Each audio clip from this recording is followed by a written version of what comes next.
Super Mario 64 is widely regarded as a 3D classic, and the courses the game features are considered some of the best in the entire franchise. All 15 courses bring something different to the table that make them stand out. But then that begs the question, what is the best course in Super Mario 64? Hey Internet, I'm Mike Bryse, and in this video, I'm going to be ranking all 15 courses in Super Mario 64 from worst to best. Before we get started, a few notes. I will only be ranking the 15 numerical courses in the game, so areas like Princess Peach's slide or the cap stages will not be included. Any ranking video like this is very subjective, so ultimately, the best course will depend on my individual preferences for gameplay, difficulty, and aesthetics. After you watch the video, let me know your rankings in the comments below. So, without further ado, here we go! Okay, I'm gonna start by saying the only thing I actually like about Dire Docks is the music, which is also shared with some of the other water worlds in the game. The rest of the course is very slow-paced and forgettable, especially the beginning underwater section. With the exception of one star, it becomes extremely repetitive and makes the course seem larger than it actually is.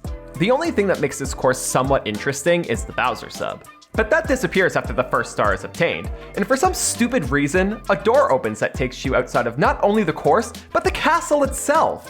Why was this necessary? The 100 coin star here is also a pain, as there are exactly 101 coins on this map, so there is essentially no room for error. If you like Dire Docks, kudos to you. There must be something I'm not seeing here. On paper, Tiny Huge Island is an interesting concept, as the course features the ability to switch between a tiny and huge island. This feature can create challenging gameplay, but I find myself more frustrated than challenged. From the obnoxious knockback from enemies, to the random wind gust, and to the dull course layout, Tiny Huge Island is more repetitive than revolutionary. The fact that this course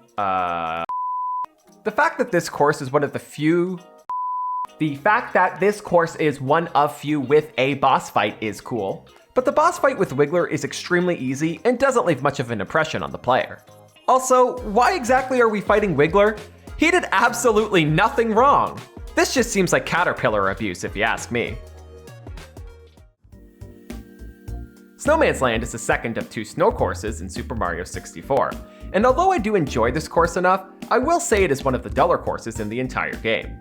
Other than the slippery ice mechanics, this course doesn't offer much substance, as the map is just set around a giant snowman. I don't have too much else to say about Snowman's Land. I guess you could say this course didn't really raise the bar. Are you enjoying what you're seeing so far? Don't forget to give this video a comment, a like, and subscribe, as we are currently on the path to 2,000 subscribers. Your support to the channel is much appreciated and does not go unnoticed. Anyways, back to the video.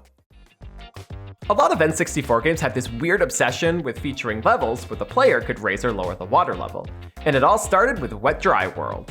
Not only does this course feature multiple lower and rising blocks, but you can also manipulate the water level depending on the height of which you enter the painting from. The layout of this course is a simple square box, and if it wasn't for the unique mechanic here, Wet Dry World would suffer from the same dullness that Snowman's Land has. The two stars where you must swim to the underground city are probably the most interesting stars that this course has to offer. Tick tock on the clock.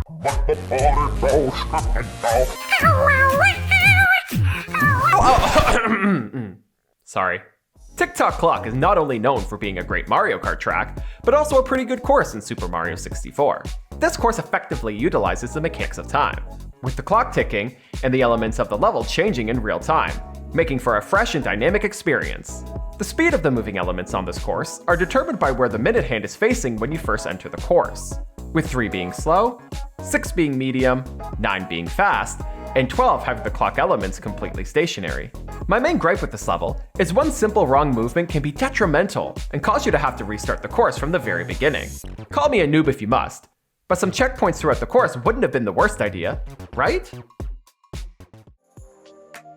Serving as the last course in the game, Rainbow Ride is a visually stunning, fast-paced ride through the sky. At first glance, this course might seem like just a random assortment of floating assets, but it's much more than that. It's the ultimate test of patience and platforming, as you move from one flying carpet to another. This course may be too chaotic for some players, with its many moving parts and obstacles to avoid, but it's that challenge that makes Rainbow Ride stand out from any other course in the game. Rainbow Ride will have you utilize all the techniques you've learned thus far to traverse this magical rainbow. Jolly Roger Bay is a pirate-themed underwater course and the first water-themed area in the game. In this course, players must navigate through the deep depths, featuring a sunken ship, giant clams, a secret cavern, and of course the most memorable part of this course, Unagi the Eel. What were you thinking when you created this abomination, Nintendo? Were you just trying to give millions of children PTSD? The real kicker is that the music here is the same Zen soundtrack used for Dire Dire Docks, probably in an attempt to make the eel less terrifying, and totally not to save on hardware space. But it didn't work. You failed, Nintendo. I'm scarred. The underwater controls are what brings this course down compared to the higher ranking courses, but Jolly Roger Bay is not a bad course by any means, just utterly terrifying.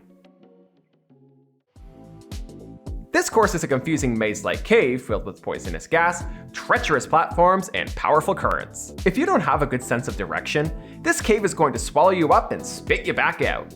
I highly recommend new players study the maps on the walls if you want to make any progress through this course. Experienced players may not have this issue, but some of the platforming here still may give you a bit of a challenge regardless of experience. This course is also the only course in the game to hide one of the cap switches, being the metal cap. You can also find Dory chilling out in the deepest part of the cavern. Okay, I need to know, are you Team Dory or Team Plessy? Let me know in the comments. Lethal Lava Land is a challenging and intense course set in and around a fiery volcano. There is no safety here, as one misstep will send Mario right into the butt-burning lava. Even with this risk, I honestly find Lethal Lava Land to be the easiest of the basement courses. With both a Koopa Shell and the wing cap, traversing the lava is relatively easy, meaning you can go straight to the star location. It's not until you enter the volcano where the true challenge begins, having to platform your way to the top in 2 separate missions using 2 separate methods. There's just something about this course that's so endearing to me, and I'm not sure what it is honestly. Lethal Lava Land will definitely make you sweat, and Mario will probably have to call his ex just to be around something shady.